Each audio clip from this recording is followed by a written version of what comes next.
अस्सलाम वालेकुम नाजरीन, मैं इकबाल चीमा के साथ आप सबको खुशामदीद। नाजरीन, फ़िक्र अमरोज़ ये है कि दूध जैसी ज़रूरी नेमत को हासिल करने के लिए भी लोगों को मिसाइल दरपेश। दूध बेचने वालों के लिए भी मिसाइल और दूध खरीदने वालों के लिए भी मिसाइल। एक तरफ 1 लीटर पेट्रोल की कीमत 2-2.5 गुना ज़्यादा है बनिस्बत 1 लीटर दूध की कीमत से, जो कि किसान वसूल करता है। नाजरीन, दूध इस वक्त इतनी ज़रूरी नेमत है, लेकिन अगर दोधी की कहानी सुनी जाए तो वो दूध में मिलावट के बगैर दूध बेचना माकूल नहीं है, क्योंकि वो अपने माहाना अखराजात पूरे नहीं कर पाता।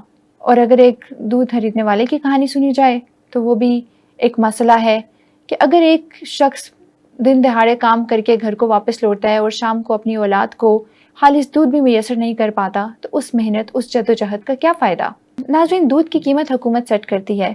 इस वक्त हुकूमत के मुताबिक 130 रुपये लीटर दूध बेचने का हुक्म है, लेकिन अगर शहरों का एनालिसिस किया जाए तो हर शहर में अलग अलग रेट्स पे दूध बेचा जा रहा है। कराची, लाहौर, इस्लामाबाद, रावलपिंडी, हर जगह पे अलग अलग रेट्स लगे हुए हैं पर लीटर मिल्क के। नाज़रीन, पाकिस्तान इस वक्त दूध की पैदावार के लिहाज से दुनिया का चौथा बड़ा मुल्क है, यानी कि 4th largest producer of milk in the world. लेकिन इसके बावजूद भी जो दूध की सप्लाई है वो डोमेस्टिक डिमांड के हिसाब से पूरी नहीं हो पा रही है, जिसकी वजह से नेशनल प्रोडक्टिविटी और नेशनल डिमांड जो है वो शदीद मुतासिर हो रही हैं और पाकिस्तान को हर साल पाउडर्ड मिल्क इंपोर्ट करना पड़ता है। आखिर इसकी क्या वजह है कि 4th largest producer of milk in the world होने के बावजूद भी पाकिस्तान की डोमेस्टिक डिमांड जो है वो पूरी नहीं हो पा रही है?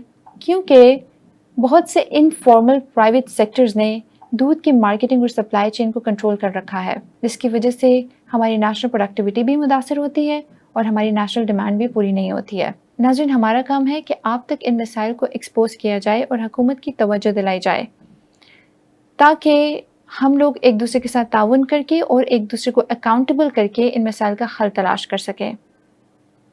इसी के साथ देखते रहिए इन्फो न्यूज़ नेटवर्क। हमें दीजिए इजाज़त। अल्लाह हाफ़िज़।